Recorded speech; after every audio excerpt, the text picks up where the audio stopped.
oui, je suis très heureux de te retrouver dans cette nouvelle vidéo de mathématiques. Je suis M. Koblan-Serge, ton professeur de maths sur succès assuré. Aujourd'hui, le cours que nous verrons s'intitule Vecteurs et relations de Charles. Vecteurs et relations de Charles. L'objectif de ce cours, c'est de t'amener à comprendre la relation de Charles.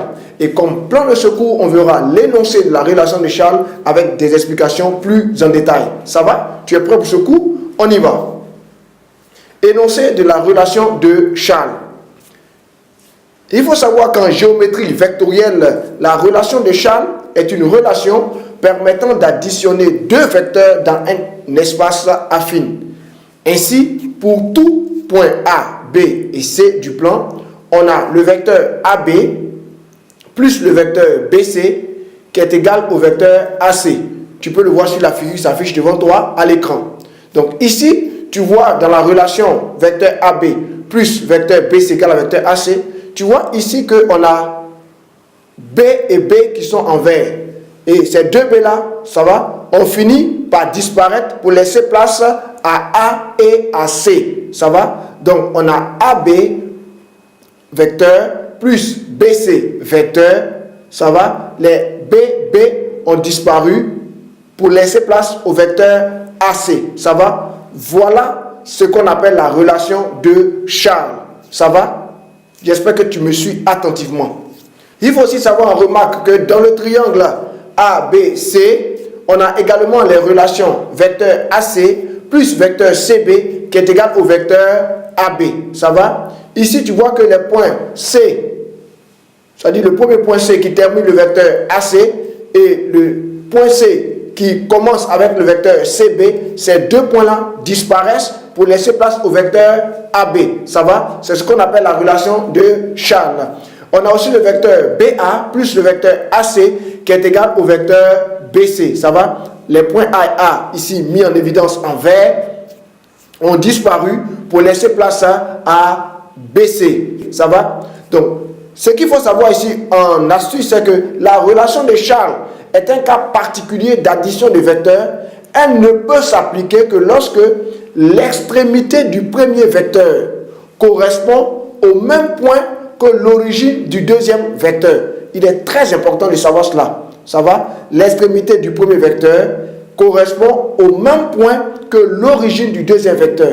Dans ce cas, le vecteur somme possède la même origine que le premier vecteur et a la même extrémité que le second vecteur. Ça va? Voici ce qu'il est important pour toi de savoir, un truc astuce. On va y aller avec quelques exemples.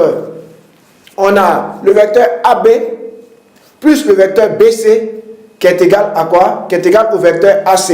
Ça va? Tu vois ici que la relation de Charles s'est ici appliquée parce que l'extrémité du premier vecteur, ça va? L'extrémité du premier vecteur qui est B ici correspond au même point que l'origine du deuxième vecteur qui est aussi B ici dans le cas du vecteur BC. Ça va? Et dans ce cas, le vecteur somme, ça va, possède la même origine, c'est-à-dire A, que le premier vecteur et a la même extrémité que le second vecteur, c'est-à-dire C.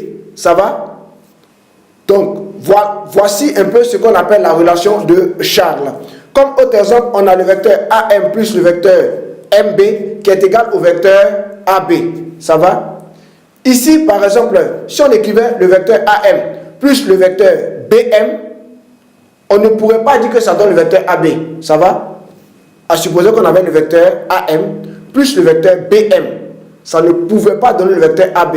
Pour la simple raison que l'extrémité du premier vecteur, ça va, ne correspondrait pas au même point que l'origine du deuxième vecteur. Ça va? Pour qu'on puisse parler de relation de Charles, il faut, rappelle-toi bien, que l'extrémité du premier vecteur, c'est-à-dire si le point M, correspond au même point que l'origine du deuxième vecteur. Ça va? Dans ce cas, l'origine du deuxième vecteur, c'est le point M. Ça va?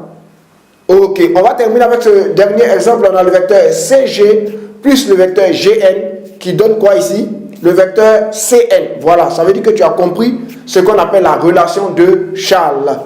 Ok, j'espère que tu as bien compris tout ce qui vient d'être dit. Tu sais maintenant ce qu'on appelle la relation de Charles. Tu as mieux compris, je dirais, l'énoncé de la relation de Charles ainsi que son application. Et tu sais aussi que cette relation est un cas particulier d'addition de vecteurs et qu'elle ne peut s'appliquer que lorsque l'extrémité du premier vecteur correspond au même point que l'origine du deuxième vecteur. Ok, c'est ici que s'achève notre cours d'aujourd'hui. J'ai été très ravi de faire ce cours avec toi.